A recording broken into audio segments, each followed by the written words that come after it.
नमस्कार साथियों, I study online में मैं नील सैनी आप सभी का एक बार फिर स्वागत करता हूं। तो हमारी चर्चा चल रही थी अपनी डिफरेंशियल इक्वेशन के ऊपर। डिफरेंशियल इक्वेशन यानी कि अवकल समीकरण, इस पे चर्चा चल रही थी। और इसमें चैप्टर नंबर फर्स्ट अपन देख रहे थे, फर्स्ट ऑर्डर और फर्स्ट डिग्री के डिफरेंशियल इक्वेशन, प्रथम घात और प्रथम कोटि के डिफरेंशियल इक्वेशन पे हमारी चर्चा चल रही थी। और इसमें अपना जो टॉपिक चल रहा था वो चल रहा था एग्जैक्ट डिफरेंशियल इक्वेशन का।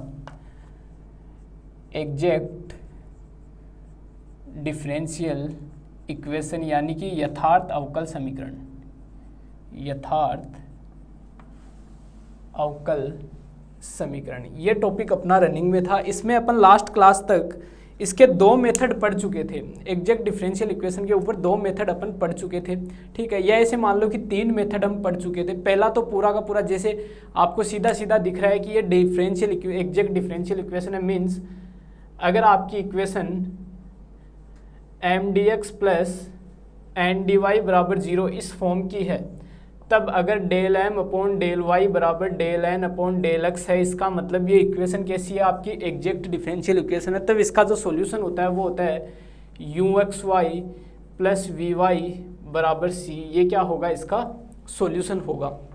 क्लियर। जहाँ यू एक्स वाई बराबर तो होता है integration of m D x and v y बराबर होता है n minus del u upon del y का इंटीग्रेशन डी वाई। क्लियर सभी स्टूडेंट को। ये क्या होता है, आपके पास वी वाई का मान होता है। क्लियर सभी स्टूडेंट को। यहाँ तक अपन लास्ट क्लास में चर्चा कर चुके थे, ठीक है। यहाँ तक अपन ने पढ़ा था। आज की क्लास में हम आगे बढ़ते हैं और बात करते हैं अगले, यहाँ तक सॉरी ये एग्जैक्ट डिफरेंशियल इक्वेशन का पार्ट था। ये यू वी का मान अपन यहाँ पुट करते हैं, ठीक है। पुट करने के बाद हमें रिजल्ट मिल जाता है। इसके बाद हमने आगे क्या किया था, आगे हम बढ़े थे तो रूल नंबर फर्स्ट आया था, ठीक है। नियम नंबर फर्स्ट यानी कि रूल नंबर फर्स्ट आया था कि भाई साहब अगर हमें डायरेक्ट ये ना दी हुई हो, हमने क्या किया था, वहाँ से रिड्यूस किया था, ठीक है। डिफरेंशियल एग्जैक्ट डिफरेंशियल इक्वेशन में रिड्यूस किया था। कहने का मतलब अगर हमें ये ना पता हो, ठीक है, ये ना दिया हुआ हो कि ये एग्जैक्ट डिफरेंशियल इक्वेशन है, तो इसके लिए हम क्या करते हैं, इंटीग्रेटिंग फैक्टर निकालते हैं, समाकलन गुणांक निकालते हैं और समाकलन गुणांक से इसको गुणा करते हैं, ठीक है। गुणा करने के बाद अपनी ये एग्जैक्ट डिफरेंशियल इक्वेशन बन जाती है। उसके लिए मैंने नियम नंबर जो फर्स्ट था उसमें आपको बताया था कि इस वाली एक्सरसाइज के लिए आपको कुछ इंटीग्रेटिंग फैक्टर यानी कि समाकलन गुणांक की एक मैंने टेबल बना के बताई थी कि ये आपको डायरेक्ट याद करने हैं और ये डायरेक्ट उसमें आपको अप्लाई करने थे, ठीक है। अगर किसी स्टूडेंट को उस एक्सरसाइज में समस्या आ रही थी, नहीं हो पा रही थी, तो कोई दिक्कत नहीं है, आप उसको स्किप कर सकते हो। उससे वैसे भी क्वेश्चन रेयर ही पूछा जाता है, क्वेश्चन इनसे आगे वाली में पूछा जाता है। क्लियर है सभी स्टूडेंट को। उसके बाद अपन ने कल वाली क्लास में पढ़ी थी, अगर आपके पास एक M D x plus N D Y के रूप की होमोजीनियस इक्वेशन है, क्या है आपके पास, M D x plus N D Y के रूप की क्या है, होमोजीनियस इक्वेशन है। तब मैंने बताया था, तब इसका जो समाकलन गुणांक होगा वो होगा 1 upon M x plus N Y, यदि M x plus N Y not equals to क्या हो, 0 हो। ये होता है इसका इंटीग्रेटिंग फैक्टर। एंड अगर ये कह रहा है कि m x plus N y का मान 0 हो जाए, तब अपन एम अपॉन एन का मान निकालते हैं जो माइनस वाई अपॉन एक्स होता है, ठीक है। और अपनी m D x plus N D Y बराबर 0, इसमें एन का भाग दे दो तो आपको m upon n d x plus d Y बराबर 0। एम अपॉन एम का मान माइनस का y upon x d x plus d Y बराबर 0। यहाँ से इसका इंटीग्रेशन कर दिया था, y को इधर ले आओ, इंटीग्रेशन करोगे तो log x minus log y बराबर 0। यहाँ से आपको मिला था x बराबर cy। क्लियर सभी स्टूडेंट को। ये क्या था, इसका कंप्लीट सॉल्यूशन अपन ने निकाला था। यहाँ तक समझ में आ गया था, यहाँ तक अपन इसको कंप्लीट कर चुके थे। आज की क्लास में हम आगे बढ़ते हैं। अंतिम क्लास अपनी वहाँ तक हुई थी, ठीक है। आज की क्लास में हम आगे बढ़ते हैं और ये अपना रूल नंबर 2 था, ये अपना नियम नंबर 2 था। एग्जैक्ट डिफरेंशियल इक्वेशन पार्ट अपना एग्जैक्ट का चल रहा है। इसमें आज अपन रूल नंबर 3 की बात करते हैं।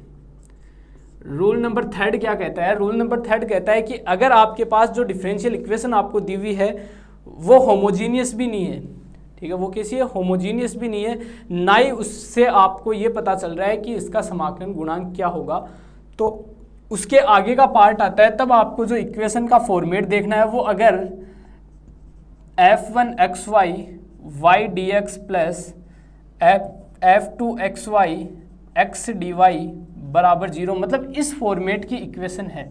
कहने का मेरा तात्पर्य है कि y dx तो आपके पास रहेगा ही रहेगा, यहाँ कोई फंक्शन है आपका xy का, ठीक है, यहाँ कोई फंक्शन है xy का, प्लस ये x dy आपका रहेगा ही रहेगा, यहाँ कोई फंक्शन है xy का। इस फॉर्मेट में आपको इक्वेशन मिलेगी, ठीक है, यानी कि ये इक्वेशन आपकी इसी फॉर्मेट की हो गई m dx plus n dy बराबर 0, ठीक है। अब दोनों को कंपेयर करोगे तो ये तो m का मान हो गया, ये n का मान हो गया, फॉर्मेट चेंज नहीं होगा। m dx plus n dy ये वाला फॉर्मेट तो चलता ही रहेगा, ये चेंज नहीं होगा। बस ध्यान रखना पहले वाली इक्वेशंस में क्या था, dx के साथ ये कॉमन कोई जरूरी नहीं था, y था, लेकिन इस बार वाली इक्वेशन में क्या होगा, ये y तो यहाँ रहेगा ही रहेगा, ये अक्ष यहाँ रहेगा ही रहेगा, इनके साथ में कोई अक्ष y का फलन और दिया हुआ होगा, तब हम कहेंगे कि ये इस फॉर्मेट की इक्वेशन है, ठीक है। और इसका जो इंटीग्रेटिंग फैक्टर होता है वो होता है 1/mx माइनस एन वाई, यदि mx minus n Y not equals to 0, ठीक है। mx माइनस एन वाई का मान क्या नहीं है, 0 नहीं है। और इसमें केस नंबर सेकंड की हम बात करें कि यदि mx माइनस एन वाई बराबर 0 मिल जाए, इस केस में अपन m/n का मान निकालेंगे तो क्या मिलेगा, y/x। तो m dx plus n dy बराबर 0, ठीक है, यहाँ से n का भाग दे देता हूँ, तो m/n dx प्लस dy बराबर 0, m/n की जगह रख दो y/x dx प्लस dy बराबर 0। यहाँ से देखना y को नीचे ले आओ तो dx/x प्लस dy/y बराबर 0, इंटीग्रेशन कर दोगे तो आपको मिलेगा log x plus log y बराबर log c। यहाँ से मुझे मिलेगा log xy बराबर log c, log से log हट जाएगा तो मुझे रिजल्ट मिलेगा xy बराबर c। ये क्या होगा, इसका आंसर होगा। क्लियर सभी स्टूडेंट को? तो यहाँ तक आज हमें चर्चा करनी है। यहाँ तक अपन चर्चा लास्ट क्लास में कर चुके थे। आज की चर्चा हमारी यहाँ से स्टार्ट होती है, जो आज का सेशन है अपना वो यहाँ से स्टार्ट होता है। बोलो क्लियर है सभी स्टूडेंट को? कहने का मतलब ये है कि इस बार आपकी अगर डिफरेंशियल इक्वेशन इस टाइप की है, पहले वाली कौन सी थी, ये वाली क्या थी, ये एक होमोजीनियस इक्वेशन थी। होमोजीनियस का मतलब समघात, घातें क्या थी, समान थी। कल वाला लेक्चर अगर किसी ने नहीं देखा है तो वो पहले कल वाला लेक्चर देखें, वहाँ घातें क्या थी, समान थी। क्लियर सभी स्टूडेंट को? यहाँ घात समान नहीं है, होमोजीनियस नहीं है, साथ में y dx तो रहेगा ही रहेगा, y dx plus x dy ये तो रहेगा ही रहेगा, साथ में xy का कोई फलन होगा, xy का कोई फलन होगा, तो उसका जो इंटीग्रेटिंग फैक्टर होगा वो ये होगा, ठीक है। किस कंडीशन में, अगर इसका मान 0 नहीं है उस कंडीशन में। अगर इसका मान 0 मिल जाता है तो इसका सॉल्यूशन अपन इस प्रकार करते हैं, लास्ट में x y बराबर क्या मिलता है, c मिलता है। ये बात समझ में आ गई होगी। तो उम्मीद करता हूँ कि मेथड आपको क्लियर हो चुका होगा, क्योंकि काम हमें यही वो का वो सेम एज इट इज काम करना है जो अपन ने कल वाली क्लास में किया था। बस वहाँ क्या था, प्लस था, यहाँ क्या है, माइनस है, बस इतना ही खेल है। बाकी एज इट इज काम करना है, बस इक्वेशन भी थोड़ी बदल जाएगी, ठीक है, इक्वेशन बदल जाएगी, बाकी करना वही है जो कल की क्लास में किया था। तो कोई दिक्कत नहीं है, इसकी भी प्रैक्टिस अपन करते हैं।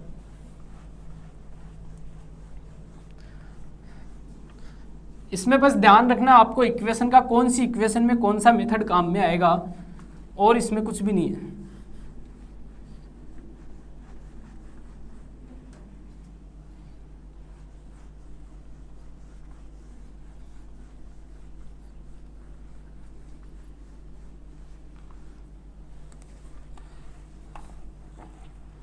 आगे बढ़ते हैं, क्वेश्चन लेते हैं,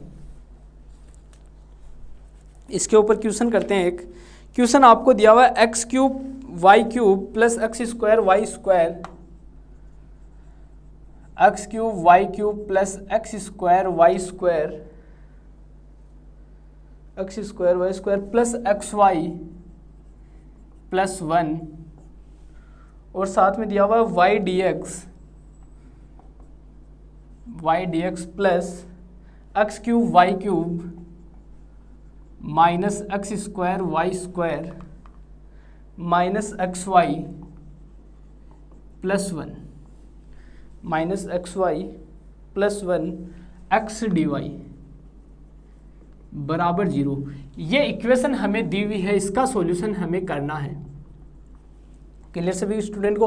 अब देखो यहाँ एक्स डी एक्स है, यहाँ वाई डी एक्स है, ये एक्स वाई का फलन है, ये एक्स वाई का फलन है, मतलब अपनी जो इक्वेशन है वो f1 x y d x plus f2 x y x d Y बराबर 0 इस फॉर्मेट की इक्वेशन है। क्लियर सभी स्टूडेंट को? इस फॉर्मेट की इक्वेशन है तो इसका समाकलन गुणांक होता है 1/mx माइनस ny। तो दोनों को कंपेयर करता हूँ तो मुझे m का जो मान मिलेगा वो मिलेगा x cube y cube plus x square Y square plus x y plus 1 and n का मान मुझे मिलेगा, और साथ में ये y भी तो है, n का मान मिलेगा x cube y cube minus x square Y square minus x y plus 1 और साथ में क्या मिल जाएगा, x मिल जाएगा। क्लियर सभी स्टूडेंट को? ये अपने पास m n के मान आ गए। अब देखना mx माइनस ny निकालना है, mx माइनस ny निकालना है। इसको x से मल्टीप्लाई करो तो देखना x से मल्टीप्लाई कर देता हूँ और y को भी अंदर ले लेता हूँ, तो ये क्या बन जाएगा x की पावर 4 y की पावर 4 प्लस x की पावर क्यूब y की power cube plus x square Y square plus x y, फिर माइनस एक्स वाई अंदर लो तो x की पावर 4 y की पावर 4 माइनस एक्स की पावर 3 y की power 3 minus x square Y square plus 1। Clear सभी स्टूडेंट को? माइनस को अंदर ले लो तो ये माइनस, ये प्लस और ये माइनस, जो टर्म कट रही है उसको काट देते हैं। तो देखना ये वाली टर्म कैंसिल। क्लियर सभी स्टूडेंट को? और देखो कौन सी कैंसिल हो रही है, इधर एक्स वाई आएगा ना, ये माइनस का, ये एक्स वाई से एक्स वाई कैंसिल, बचेगा क्या आपके पास, ये एक्स क्यूब वाई क्यूब, ये x square Y square, means आपके पास बचेगा m x minus n y बराबर, यहाँ से आपके पास बचेगा 2 x cube y cube plus 2 x square Y square. 2 common ले लो यहाँ से और साथ में एक्स वाई भी कॉमन ले लो, तो आपके पास बचेगा यहाँ से X square Y square common लो, 2 कॉमन ले लो, X square Y square common लो, तो बचेगा एक्स वाई प्लस 1। यानी कि जो समाकलन गुणांक होगा आप ये बट्टे में आ जाएगा, m x minus n y बराबर 1/2 x square Y square x y plus 1। ये क्या होगा, इसका इंटीग्रेटिंग फैक्टर होगा, यानी कि समाकलन गुणांक होगा। क्लियर है सभी स्टूडेंट को? ये इसका समाकलन गुणांक आ गया मेरे पास। बोलो बात समझ में आई सभी स्टूडेंट को? सीधा सीधा कैलकुलेशन था। अब क्या करते हैं, इस समाकलन गुणांक का गुणा करते हैं इससे, ठीक है, समाकलन गुणांक से गुणा कर दो तो देखना x cube y cube plus x square Y square plus x y plus 1 upon 2 x square Y square x y plus 1 plus और साथ में वाई डी एक्स। क्लियर? फिर plus x cube y cube minus x square Y square minus x y plus 1 x d y upon 2 x square Y square x y plus 1। Clear सभी student को? यहाँ से देखो थोड़ा calculation करते हैं, ठीक है। कैलकुलेशन के लिए देखना मैं एक्स स्क्वायर वाई स्क्वायर इतने में से कॉमन लेता हूँ, तो देखना एक्स स्क्वायर वाई स्क्वायर मैंने कॉमन लिया तो ऊपर बचेगा मेरे पास इतने में से कॉमन ले रहा हूँ सिर्फ, ठीक है। तो यहाँ बचेगा मेरे पास एक्स वाई प्लस 1 और इसमें से 1 कॉमन लेता हूँ तो प्लस 1, तो अंदर बचेगा एक्स वाई प्लस 1, नीचे 2x² y² xy प्लस 1, फिर प्लस, अब सेम कहानी यहाँ भी हम करते हैं, कॉमन लेता हूँ x² y², तो मेरे पास यहाँ से बचेगा xy माइनस 1, फिर मैं यहाँ से माइनस का 1 कॉमन लेता हूँ तो यहाँ बचेगा xy minus 1 upon 2x² y² xy plus 1, ठीक है, और साथ में x dy। क्लियर है सभी स्टूडेंट को? ये पूरे के ब्रैकेट लग गया। आगे देखना, यहाँ से वहाँ से xy कॉमन आ रहा है तो x² y² प्लस 1 और xy plus 1 upon 2x² y² xy plus 1। Clear सभी स्टूडेंट को? फिर प्लस यहाँ से xy माइनस 1 और ये y डी, यहाँ पे y dx है, प्लस x² y² माइनस 1 और xy minus 1 upon 2x² y² xy plus 1 x dy। यहाँ तक अपने पास इक्वेशन आ गई। क्लियर सभी स्टूडेंट को? अब मैं आगे बढ़ता हूँ। अब वहाँ थोड़ा क्या है कि स्पेस कम है तो वापस इधर आ जाते हैं, इसको साफ कर देते हैं, फिर इधर देखते हैं इसको पूरे को। तो यहाँ से एक चीज़ देखना, ये इस फॉर्मेट की इक्वेशन थी, कंपेयर किया तो m का मान मेरे पास ये वाला था पूरा, क्योंकि ये m dx plus n dy के फॉर्मेट की इक्वेशन है, तो ये n का मान है और ये m का मान है। क्लियर सभी स्टूडेंट को? मुझे क्या निकालना है? इंटीग्रेटिंग फैक्टर निकालना है, मीन्स mx माइनस ny निकालूंगा, तो mx माइनस ny का मान मेरे पास ये आ गया। ठीक है, इसका उल्टा कर दूंगा तो मेरे पास वही क्या होगा? इंटीग्रेटिंग फैक्टर होगा। फिर क्या करते हैं? इंटीग्रेटिंग फैक्टर से मल्टीप्लाई करते हैं। मल्टीप्लाई करने के लिए मैंने क्या किया कि थोड़ी इक्वेशन सोल्व हो जाए, छोटी हो जाए, इसके लिए कुछ चीज़ें कॉमन ली। आगे बढ़ते हैं।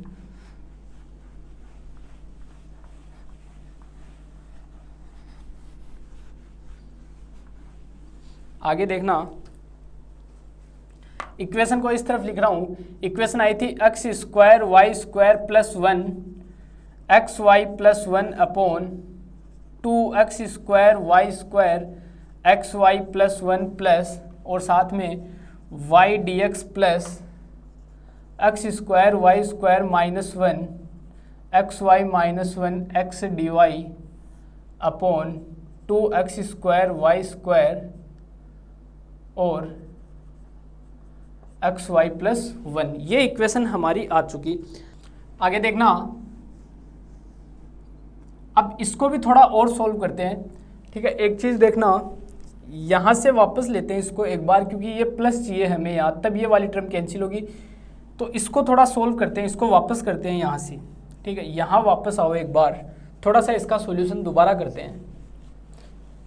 तो इसके लिए देखना, मैं इसको ऐसा का ऐसा लिख लेता हूँ, x³ y³ minus x² y² minus xy plus 1 और क्या है? x dx। अब देखो यही कुछ करते हैं। मैं क्या करता हूँ, इसमें x² y² घटा देता हूँ और x² y² जोड़ देता हूँ। इसी प्रकार मैं xy घटा देता हूँ, xy जोड़ देता हूँ। ठीक है, ये छोटा सा काम किया और यहाँ क्या आ जाएगा? x dy। क्लियर सभी स्टूडेंट को? और बट्टे में क्या चल रहा है इसके? 2x² y² xy plus 1। यहाँ से देखो माइनस माइनस इसको एक जगह लिख लेता हूँ, इस माइनस वाले को एक जगह लिख लेता हूँ। तो इधर वाला तो देखो मेरे पास क्या बच रहा है? x² y² plus 1 y dx बटे 2x² y² प्लस, यहाँ से देखो x³ y³ minus 2x² y² minus का 2xy प्लस का 1, ये प्लस का 1 यहाँ, और क्या बच रहा है? x² y² माइनस का प्लस का xy।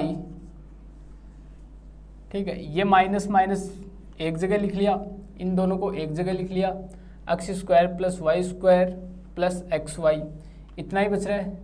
ठीक है, हाँ ये बच रहा है, इतना पार्ट हमारे पास बच रहा है, अपॉन में 2x² y² और xy प्लस 1। अब देखो यहाँ से कुछ करते हैं, इसमें से अपन कुछ कॉमन लेते हैं, इसमें से कुछ कॉमन लेंगे। तो मैं क्या करता हूँ, इसको प्लस लिख लेता हूँ,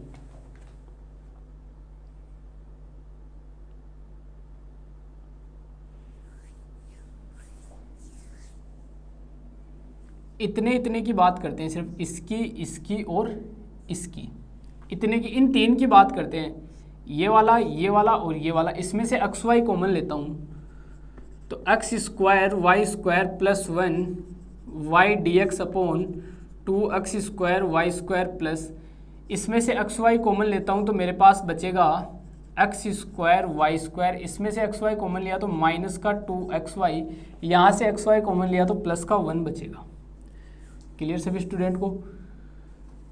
फिर मेरे पास प्लस, अब बचे हुए में से मैं 1 कॉमन लेता हूँ, बचा कौन कौन मेरे पास, ये बचा और ये बचा, इनमें से 1 कॉमन ले लेता हूँ तो मेरे पास एक्स स्क्वायर वाई स्क्वायर ऐसा का ऐसा, माइनस का 2xy ऐसा का ऐसा, प्लस का 1 ऐसा का ऐसा, upon 2x square Y square x y plus 1, बिल्कुल अभी बन गया। अब देखो ये पूरे में कॉमन है तो इसको बाहर लिख लेते हैं, तो x square Y square plus 1 y d x upon 2x square Y square plus, यहाँ से ये कॉमन लूँगा तो एक्स वाई प्लस 1 बचेगा x square Y square minus 2xy plus 1 और अपॉन में 2x square Y square x y plus 1। अभी ये वाला भी कैंसिल हो गया, लेकिन थोड़ा मुश्किलों से हुआ, ठीक है, थोड़ा टाइम लगा, थोड़ा सा दिमाग ज़्यादा लगाना पड़ा, तब जाके ये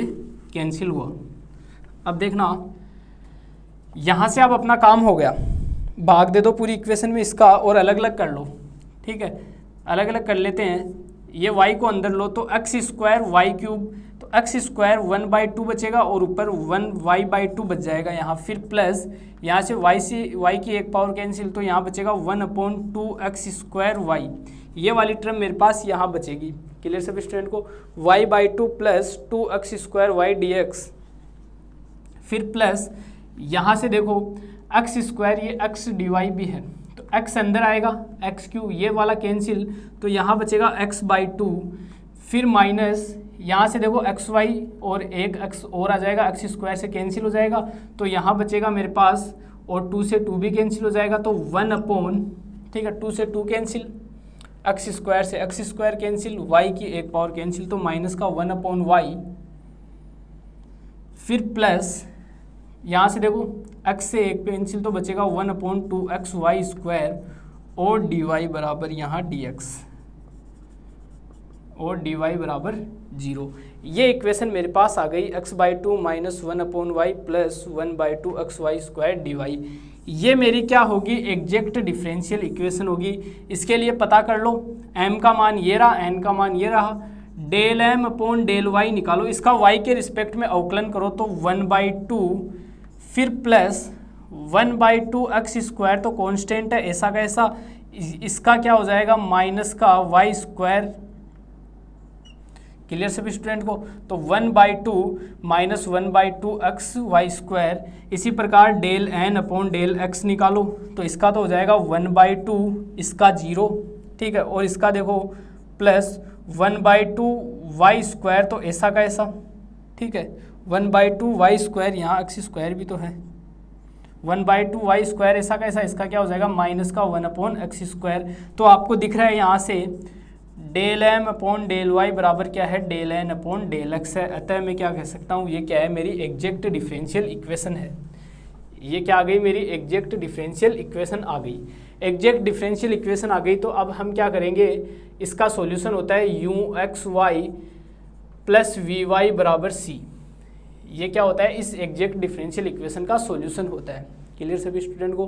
अब हमें क्या करना है, u(x,y) बराबर होता है इंटीग्रेशन ऑफ m dx, ठीक है। m का मान आपके पास क्या दिया हुआ है, m का मान ये रहा, तो y/2 plus 1/2x square y dx, इसका इंटीग्रेशन y का तो हो जाएगा xy/2 क्योंकि y तो कांस्टेंट रहेगा, प्लस इसका हो जाएगा 1/y, तो ऐसा का ऐसा, ठीक है, यहाँ से, और 2 भी ऐसा का ऐसा, x की पावर -2 का -2 + 1 -2 + 1, तो x की पावर -1/-1, तो ये वाला तो माइनस का हो जाएगा और नीचे x आ जाएगा। ये क्या आएगा मेरे पास, u(x,y) का मान आ गया। क्लियर। इसका मुझे क्या करना है, x के रिस्पेक्ट में अवकलन करना है, ठीक है। डेल u/x निकालना है। डेल u/x निकालूंगा तो इसका तो 1 हो जाएगा, तो y/2, फिर -1/2y ऐसा कैसा, 1/x का क्या होगा, 1/x² माइनस का, ठीक है, तो माइनस माइनस प्लस और ये x²। फिर क्या करते हैं, vy निकालते हैं, तो पहले इसको n में से घटाओ, n minus del u/x, n का मान मेरे पास है x/2 माइनस इसका, सॉरी, y के रिस्पेक्ट में करते हैं, y के रिस्पेक्ट में डेल u/y निकालते हैं, तो y के रिस्पेक्ट में करोगे तो यहाँ क्या आएगा, x/2, ठीक है, और यहाँ से ये x ऐसा का ऐसा, ये क्या बन जाएगा, y² बन जाएगा। क्लियर सभी स्टूडेंट को, यहाँ तक समझ में आ गया होगा। ये देखना, अब इसको क्या करते हैं, n में से घटाते हैं, तो n माइनस डेल u/y बराबर n का मान है x/2 minus 1/y plus 1/2xy², फिर माइनस x/2 माइनस 1/2xy², ये कैंसिल, बचेगा क्या, n माइनस डेल u/y बचेगा माइनस का 1/y। क्लियर सभी स्टूडेंट को। इसका इंटीग्रेशन करेंगे तो हमें क्या मिलेगा, vy का मान मिलेगा, जो क्या होगा, माइनस का log y होगा। ये सारे के सारे मान u का और v का मान यहाँ पुट करते ही हमें क्या मिल जाएगा, इसका फाइनल सॉल्यूशन मिल जाएगा। तो ये एक अच्छा क्वेश्चन था, थोड़ा बड़ा भी था, ठीक है, लेकिन मुद्दा ये है, समझ में आना चाहिए, मेथड अप्लाई करना आना चाहिए। मेथड अप्लाई करना आ रहा है, इसका मतलब आपको क्वेश्चन आ रहे हैं, ठीक है, और इन क्वेश्चंस में कुछ नहीं है। क्वेश्चन थोड़े बड़े ज़रूर हैं, अब जैसे जैसे अपन आगे जा रहे हैं क्वेश्चन थोड़े बड़े ज़रूर मिलेंगे, लेकिन मेथड अप्लाई करना आना चाहिए। वैसे इंटरेस्टिंग पार्ट है ये, ठीक है, इसमें ध्यान में रखने जैसा कुछ है नहीं, पार्ट सारा का सारा इंटरेस्टिंग है, ठीक है, बस क्वेश्चन समझ में आ गया तो क्वेश्चन हो गया, इतना ही है और इसमें कुछ भी नहीं है। अब आगे बढ़ते हैं, इस रूल को भी यही ख़त्म करेंगे, ठीक है, इसके ऊपर आप क्वेश्चन करके देख लेना, ठीक है।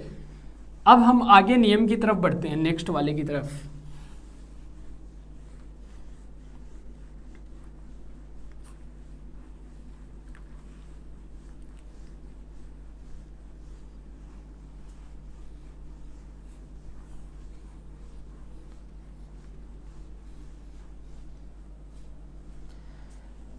अगला नियम देखते हैं, रूल नंबर 4 है। देखते हैं इसमें कितने रूल और रह गए, 2 नियम और बचते हैं इसके बाद, ठीक है। नियम नंबर 4 है, इसके बाद 5 और 6 2 रूल और बचते हैं एग्जैक्ट डिफरेंशियल इक्वेशन के ऊपर।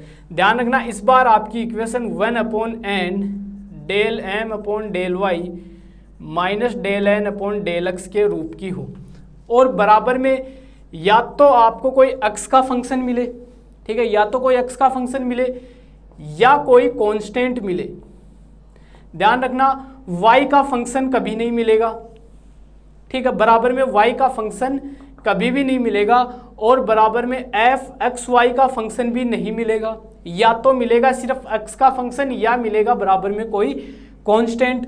तब इसका जो इंटीग्रेटिंग फैक्टर IF होगा वो होगा e की पावर fx dx, या जो कांस्टेंट है वो लिख दो, ठीक है, तो सीधा सा है, e की पावर fx dx क्या होगा, इसका इंटीग्रेटिंग फैक्टर होगा, IF होगा, समाकलन गुणांक होगा। इसको अपनी इक्वेशन से मल्टीप्लाई कर दो, मल्टीप्लाई करते ही अपनी इक्वेशन क्या बन जाएगी, एग्जैक्ट डिफरेंशियल इक्वेशन बन जाएगी। तो ये वाला मेथड तो सीधा सा सिंपल सा है, क्लियर है सभी को, सीधा सीधा सिंपल सा मेथड है। करते हैं इसका एक क्वेश्चन लेते हैं। क्वेश्चन देखो, क्वेश्चन दिया हुआ आपको x³ प्लस xy की पावर 4, x³ प्लस xy की power 4 dx plus 2y³ dy बराबर 0। अब देखो इस क्वेश्चन को देखो, इस क्वेश्चन को देखने पे पता चल रहा है एक्स वाई की पावर 4 ही है क्या? हाँ, इस क्वेश्चन को देखने पे पता चल रहा है कि सर होमोजीनियस फंक्शन तो ये नहीं है, ये होमोजीनियस फंक्शन तो नहीं है, क्योंकि यहाँ 3 घात है, यहाँ 5 घात है, तो होमोजीनियस फंक्शन तो ये नहीं है। मतलब रूल नंबर 2 तो यहाँ नहीं लगेगा। रूल नंबर 3 क्या कहता है कि यहाँ y भी कॉमन होना चाहिए, यहाँ x भी होना चाहिए, जो अभी पढ़ के गए हैं, तो वो वाला कंसेप्ट भी नहीं लग रहा। तो इसका मतलब सर रूल नंबर 3 भी यहाँ नहीं लगेगा। तो नियम नंबर 4 जो आता है वो कहता है कि फिर आप पता लगाओ, इसको देखो, ये m D x plus N D Y बराबर 0, इस फॉर्मेट की इक्वेशन तो ये है, ठीक है। ये m D x plus N D Y बराबर 0, इस फॉर्मेट की इक्वेशन तो ये सर आपको दिख रही है, ठीक है, ये चीज़ तो मुझे दिख रही है। तो मैं यहाँ से m का मान देख लेता हूँ। m बराबर तो मेरे पास है x cube plus x y की पावर 4 एंड n का मान मेरे पास 2y क्यूब है। क्लियर सभी स्टूडेंट को? अब हम निकालते हैं यहाँ से 1/n del m upon del y minus del n upon del x, ये मुझे निकालना है, ठीक है। इसके लिए मैं सबसे पहले निकालूंगा del m upon del y. तो y के रिस्पेक्ट में इसका डिफ्रेंशिएशन तो 0 हो जाएगा, इसका डिफ्रेंशिएशन होगा 4xy क्यूब, ठीक है। x ऐसा का ऐसा 4 पीछे आ जाएगा, एक पावर कम हो जाएगी, मतलब 4x क्यूब हो जाएगा। इसका निकालता हूं मैं del n upon del y बराबर, ठीक है, del n upon del y निकालता हूं, sorry del n upon del x निकालता हूं। तो यहाँ x का कोई फंक्शन ही नहीं है, मतलब ये 0 हो जाएगा, ठीक है। ये 0 हो गया, मतलब मेरे पास del n upon del x का मान 0 आ गया। तो इस वाली इक्वेशन में आप रखता हूँ 1/n का मान कितना है 2y cube into del m upon 4xy cube minus 0, ठीक है। तो मेरे पास ये बचेगा 1/2y cube into 4xy cube, y cube से y क्यूब कैंसिल, 2 से 2 कैंसिल, तो मेरे पास बचेगा यहाँ से 2x, ठीक है। ये क्या x का फंक्शन है क्या? 2x x का ही फंक्शन है, ठीक है। 2x क्या है? x का फंक्शन है, मीन्स इसका जो IF होगा इंटीग्रेटिंग फैक्टर वो होगा e की पावर fx इंटीग्रेशन dx, ठीक है। तो e की पावर fx का मान 2x dx का इंटीग्रेशन, तो ये हो जाएगा e की पावर x स्क्वायर बाई 2, 2 से 2 कैंसिल, तो e की पावर x स्क्वायर, ये क्या आ गया? इसका इंटीग्रेटिंग फैक्टर आ गया।